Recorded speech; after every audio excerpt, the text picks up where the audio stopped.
Hello, welcome back to my YouTube channel. So നമുക്കിന്ന് clay വെച്ച് ഒരു കീ ചെയിൻ ഉണ്ടാക്കിയാലോ? ഞാൻ ടെഡി ബിയറിനെയാണ് ഉദ്ദേശിച്ചത്, പക്ഷേ ഉണ്ടാക്കി വന്നപ്പോഴത്തേനും വേറെന്തൊരു രൂപമായിപ്പോയി. അത് കാണാനായിട്ട് നിങ്ങൾ അവസാനം വരെ വീഡിയോ കാണുക. ആദ്യം നമുക്ക് വലുതും ചെറുതുമായ ഓരോ ഉണ്ട ഉണ്ടാക്കിയെടുക്കണം. നമ്മുടെ ഈ പിടിക്കൊക്കെ ഉണ്ടാക്കിയില്ലേ, അതുപോലെ ഒരെണ്ണം വലുതും ഒരെണ്ണം ചെറുതും ആയിരിക്കണം. കാരണം ഒരെണ്ണം ബോഡിയും ഒരെണ്ണം നമ്മുടെ ഹെഡുമാണ് ഉദ്ദേശിക്കുന്നത്. അതിന് ശേഷം ഒരു 2 ചെറുതെടുത്തിട്ട് ചെവി പോലെ നമുക്ക് ഫിറ്റ് ചെയ്ത് കൊടുക്കാം. കണ്ടില്ലേ ഞാൻ ഈ ചെയ്യുന്നത്? അതുപോലെ തന്നെ ഞാൻ ഇതൊരു 2x കാണിക്കുന്നത്, ഇല്ലെങ്കിൽ ഭയങ്കര ബോറായി പോവും. അതുകൊണ്ടാട്ടോ.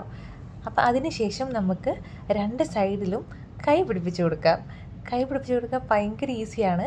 അതിനുശേഷം നമുക്ക് കാല് ഫിറ്റ് ചെയ്ത് കൊടുക്കാം. കാല് ഫിറ്റ് ചെയ്യാനായിട്ട് ഞാൻ കുറച്ച് പണിപ്പെട്ടായിരുന്നു. കാരണം അതങ്ങ് ഫിറ്റ് ആവുന്നില്ലായിരുന്നു, ഇരിക്കുന്നില്ലായിരുന്നു.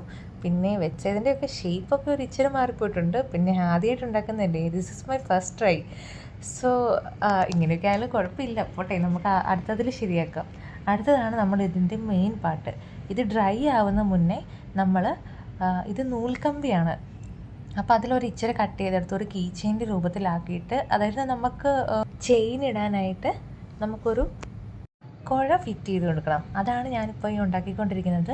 അതിന് വേറൊന്നും ചെയ്യേണ്ട, ഒരു നൂൽക്കമ്പി ഒരു ഇച്ചിരി നീളത്തിലെടുത്തിട്ട് ഞാൻ ഈ ചെയ്യുന്നത് പോലെ ഒരു ചെറിയൊരു റൗണ്ട് പോലെ ക്രിയേറ്റ് ചെയ്തിട്ട് സൈഡിൽ അതിങ്ങനെ ഒന്ന് ഫിറ്റായിട്ടിരിക്കാനായിട്ട് ഒന്ന് ചുരുട്ടി കൊടുത്താൽ മതി. എന്നിട്ട് നേരെ നമുക്കതിൻ്റെ ഹെഡ് പോർഷനിലോട്ട് കുത്തി ഇറക്കി കൊടുക്കാം. അതാകുമ്പോൾ കറക്റ്റ് കീ ചെയിൻ രൂപത്തിൽ നമുക്ക് കിട്ടും. അതിനുശേഷം ഞാനിവിടെ ഒരു കണ്ണും കൂടെ ഫിറ്റ് ചെയ്യാനായിട്ടൊരു ട്രൈ ചെയ്തു.